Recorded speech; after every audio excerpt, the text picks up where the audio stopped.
Welcome everybody to GoLocal Live. I'm Josh Fenton, CEO and co-founder. I get to talk to smart people on Friday. We just had Rebecca Cotto da Silva from Bolzano, Italy. Later on, we'll have Dr. Michael Fine talking about the virus and some upticks that we should be concerned about. And now we get to go speak with the chair of the Political Science Department, the University of Virginia, Professor Lawless. Professor, thanks so much for joining us. Happy to. Okay, let's start.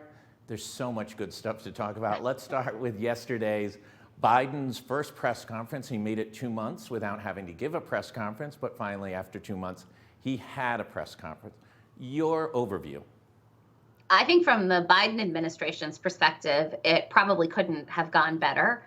He wasn't asked particularly difficult questions. He wasn't pushed on his answers. He accommodated the media by offering a pretty lengthy press opportunity.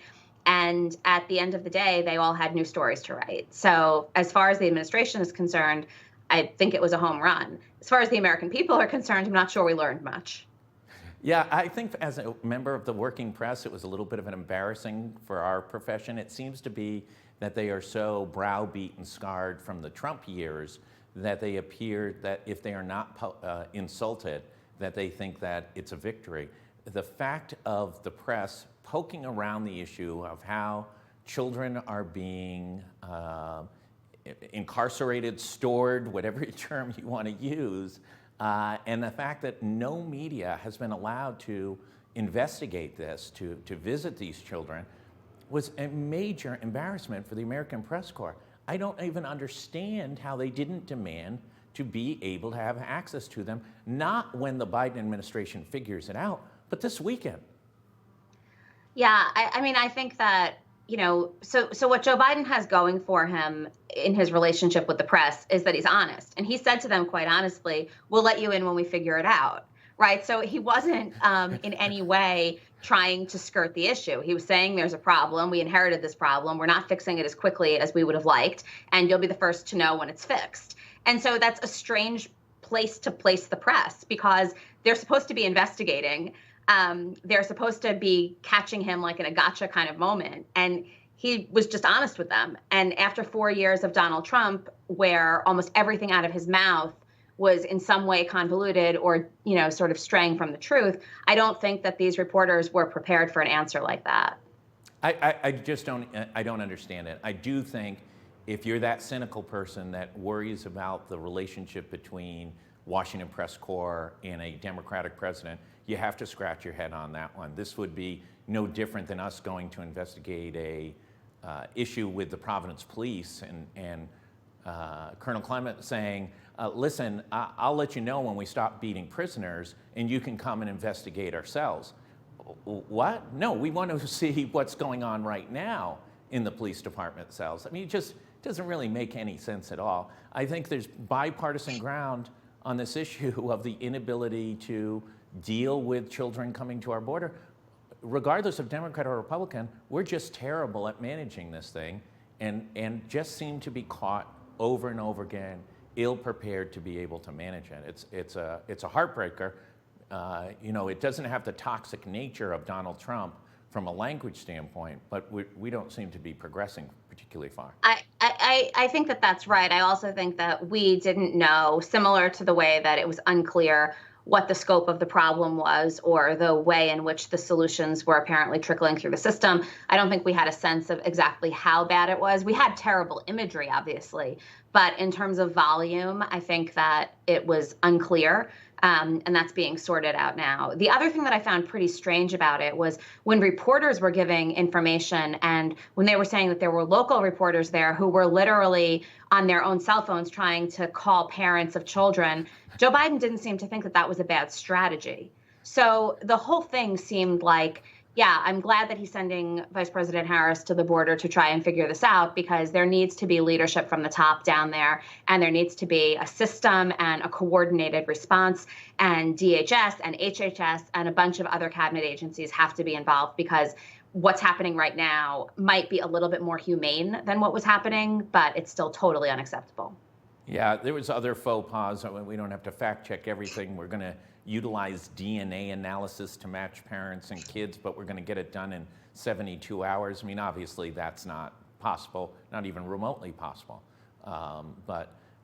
Let's talk about this dynamic of sending the vice president to manage this. Here's the biggest hotbed issue. Is this a little bit like Donald Trump calling out Mike Pence? I mean, this is an issue that has plagued Democrat and Republican presidents for 20, 30 years. He's throwing his vice president on a very, very difficult mission. He is, except I think that he feels that this is the kind of mission that he would have been sent on by Barack Obama, and that it's the exact appropriate use of a vice president as he conceives of the relationship between the two of them. So he had said on the campaign trail and in referring to his own 8 years as vice president that his view is that the vice president is out there to solve the biggest problems that need attention at any given point. And he wasn't going to give her an issue portfolio ahead of time because you never know what's going to happen. He was put in charge of the economic recovery right when the Obama administration began. And I think this is sort of what Harris is going to be placed in charge of. Now, the difference between placing Kamala Harris in charge of this and Mike Pence in charge of the COVID response is there's nothing that would lead me to believe that Joe Biden and Kamala Harris and their cabinet aren't all on the same page about trying to solve this problem and alleviate the crisis and the suffering. Whereas it was unclear that Donald Trump was ever on the same page as Mike Pence or Deborah Birx or, Dr. Fauci or any of these people that were initially supposed to come up with a COVID response. Yeah, I would say that the difference, though, of Obama sending Biden on the stimulus dollars, the nearly $1 trillion in that case, was those were all shovel-ready projects and a lot of press conferences around the United States with governors and DOT directors showing how $50 or $75 million was going to be spent in a particular state for a good, positive, jobs-creating project. There's no consensus in the United States Congress, obviously, on this issue on immigration. And there's a strong belief, I think, from many folks who live in the middle that neither party really wants to solve this issue because it's such a great divisive, defining issue for each party that there's no central route to find a solution. I don't know. I mean, I think back a decade and you had John McCain, more than a decade now, you had John McCain and Ted Kennedy trying to push forward legislation that was bipartisan that George W. Bush was willing to sign. And you have some holdouts in the Senate. So I'm not sure that it's the case that neither party wants to solve the problem. I think that neither party has, in the Senate anyway, 60 members who want to solve the problem. And that obviously poses major political constraints. But as far as sending Harris is concerned, I mean, it's hard to imagine a more significant and meaningful response from the administration, other than Joe Biden saying, I'm packing up and I'm going to go there for the next 6 months and figure this out. So, if that doesn't signal that this is a top priority of the administration, then I'm not sure what does. Usually I show my age. This is a case of you showing your age when you're talking about compromise between John McCain and Teddy Kennedy and George Bush. I think we've I don't want to say advanced since then, because that's definitely the wrong term, but we have had many years since those events took place. Although that was actually the last meaningful attempt at immigration reform, which demonstrates perhaps your point. Let's go to the issue, just the dynamic of no discussion of COVID. And I think here's another just pathetic response by the press corps. The president steps up and says we're going to achieve 200 million doses in my first 100 days. 200 million doses is actually less than we're on schedule for as of right now. And not one reporter says, listen, we gave you a free pass on the 100 million in 100 days. Now you're functionally announcing you're going to do less than you're on track for right now. Why aren't we pushing towards 300 million doses? Of course, remembering that in most cases, we really need 600 million doses because the Johnson & Johnson is such a small percentage, which is the 1-dose vaccine. Everything else is a 2-dose vaccine.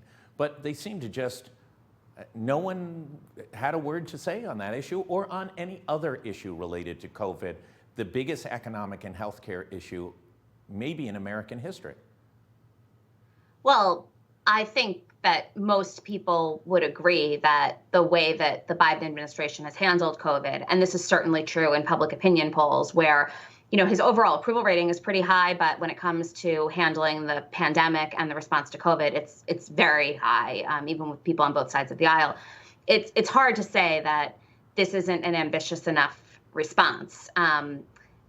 Nobody would have thought that in December, if he would have said 100 million, that seemed crazy. By the time he took over, 100 million didn't seem that crazy.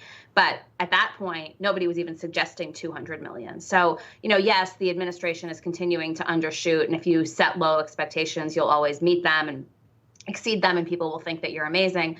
But I also think there's a supply issue here, and saying 300 million might not be feasible. We don't know what's going to be available over the course of the next several weeks. Unemployment numbers are also looking good. There's a clear sense that there's an order and a system to dealing with the pandemic now that wasn't there, 65 days ago. So I do think that maybe they're giving him a little bit of a pass on the numbers, but it's apples to oranges when you look at the way that the White House and the federal government are responding to the pandemic, in the Biden versus Trump administration. And so I'm not sure what else they could push him on at that point, as far as COVID's concerned. These other issues, certainly. Listen, I don't disagree with you at all. The fact that there was 0 questions seems quite amazing to question any aspect of the response. I think, there still is, I think, a lot of questions about whether or not they're taking a strong enough narrative approach to these governors, including Rhode Island's Democratic governor, who are loosening up restrictions at a time in which the number of cases just started to go up on the front page of the New York Times on the 14-day rolling average. More states are going up in cases than are going down. Rhode Island, 2 weeks straight of ticking upward in cases per 100,000. So I'm not so sure that we've got perfection. The president has said very little about the governors and left that to CDC Director Dr. Walensky. So I think that that's right. What I would say is that President Biden is being careful. I mean, both he and, Tony Fauci and several of the others have been very clear in saying, we certainly can't declare victory when we've got 55,000 cases a day, 1,000 deaths a day, and hospitalizations continuing to plateau. A plateau is not what we're looking for at that level. We're never looking for a plateau, but we're certainly not looking for a plateau when we're above the peak from the summer, which was seen as a major problem. So I think that they're trying to thread a needle and walk a pretty fine line and hope that they can, race this vaccine out faster than these cases and these variants continue to spread. But it's difficult when the federal government can only do so much, and you have even blue state governors saying, well, cases are going up, but dine indoors. That sounds like a smart idea. Yeah, it's crazy. New York Times today, I believe, is 78,000 new cases from yesterday. So not, No, the 55 is the rolling average. I mean, in a week, it's certainly going to be above that. Professor, let's jump over to the Empire State, the state of New York. Governor Cuomo seems to get into more and more trouble every day. The most recent one was this unveiling that it appears that the Cuomo family, while it was very difficult to get tests completed, had sort of special executive frontline testing, including not just the governor and his direct family, but also his brother, CNN host Chris Cuomo, also was the recipient of this sort of special ability to get tests when most New Yorkers could not. Can Chris Cuomo survive this latest development? Oh, I think so, largely because he had COVID in such a public way and people watched the struggle that he was going through. So, whether he had special access to testing or not, he certainly wasn't protected from the disease, and he had a very bad case. He's also, obviously not covering his brother and the New York scandal. So I think that the Cuomo brothers as a comedy act on late night news is gone. But I can't imagine that this is going to ultimately be career-ending for Chris Cuomo. Data out shows that the CNN, especially in the evening, some of the other major news sources are down significantly in viewership over the past year. They're calling it the Trump effect, the negative Trump effect, that news media is beginning to miss the chaos of Donald Trump, at least as it relates to the monetization of ratings, which is how those companies prosper. Your thoughts? I think it's a combination of the Trump effect and just news fatigue. I mean, a couple of things to remember about the last year are: first, many, many more people were home all day and all night than had ever been before because of the pandemic.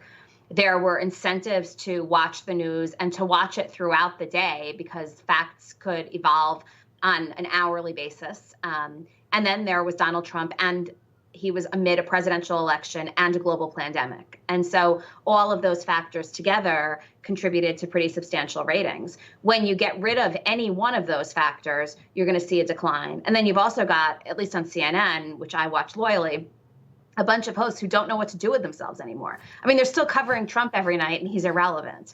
And when they can't cover Trump, they're covering Republicans in a way that they used to cover Trump. And it often falls on, it's just not as compelling because they're not making the same kinds of sound bites. So I don't find this surprising, but I do think that the networks have to start adjusting and figuring out how they're going to deliver news in a way that's compelling and informative and doesn't rely on this confluence of horrible features and factors that became central to their delivery of news over the course of the last year.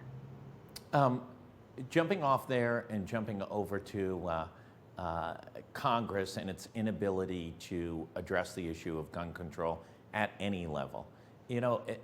We've seen Democrats make very significant rule changes in the past relative to Supreme Court justices. They did it for their own interests to change the voting requirements on how a Supreme Court justice made its way to the highest court. Now talking about rolling back the filibuster for a number of pending pieces of legislation and repealing that rule in the United States Senate. The change in the Supreme Court nomination process turned to be a disaster for the Democrats and allowed President Trump to get multiple appointees through the gauntlet that maybe he would not have been able to do so if those old rules were in place. Are the Democrats in playing for the short term, and this could wildly blow up for them in the long term? It's hard to imagine things getting worse than they already are. At least the Democrats could get some short-term victories at this point. If you go back to, I think John Roberts was the last Supreme Court nominee who had received a decent share of Republican votes. After that, they were almost entirely partisan victories. And that's the way of the future. And at this point, when we're talking about putting the most important justices who are going to be making the most important decisions on the court with a margin, just a majority vote, it's hard to justify not passing gun control and saving thousands of lives on a regular basis with a 51 seat margin as well. So, I think the Democrats have to decide what they're going to do. At the very least, at least requiring that the filibuster be an act might matter. I mean, right now, it's just the threat of a filibuster that takes everything off the table. And there's no cost to anybody. So Ted Cruz can threaten, and that's the end of the day. If he has to stand on the Senate floor and read Green Eggs and Ham again for 18 hours, maybe that'll make him think a little bit differently about it. He might not vote for the legislation, but it might at least come up for a vote. Ted Cruz might be a bad example. I thought that was a great point by the president on that issue of filibusters. You literally had to stand up and talk your life away, and people did. What Strom Thurmond has the record, 24, 27 hours, trying to block the Civil Rights Act, and stood up and spoke for hours and hours at a time. Just to correct one thing, I know some Republicans think John Roberts is a Democrat, but he didn't get just some Republican votes, he got some Democratic votes. He was a Republican nominee, I think. Yes, back in the day. George Bush's nominee. Yeah. I'm hearkening back to my it was around the time of Kennedy and McCain. No, I'm kidding. It actually was. That's exactly right. But this is a big play by Democrats. I mean, this isn't this is a game changer. And for the average person sitting at home, whether they're watching Fox or CNN or MSNBC, I'm not sure the average person understands how transformative this is of removing the filibuster from the rules. And by the way, when you've only got the margin by one vote, and your one vote looks more and more like a Republican every day, Joe Manchin, that seems to be a doubly foolhardy strategy.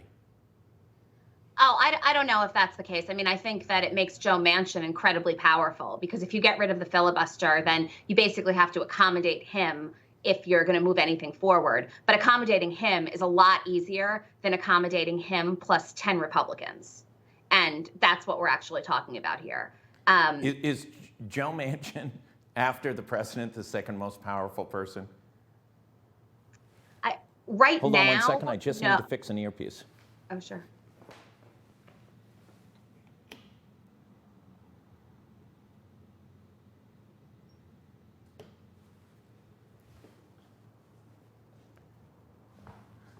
Sorry about that. That's okay.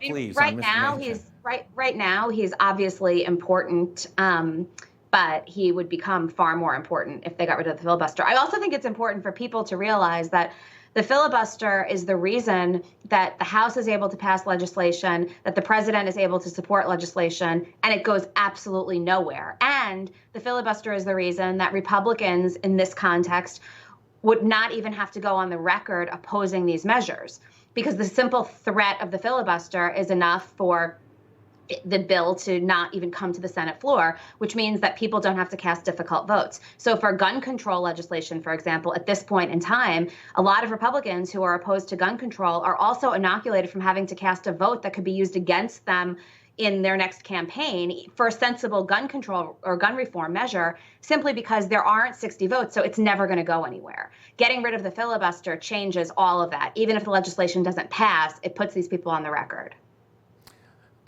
Professor, you get the last word. What should people be looking for in the next week in Washington?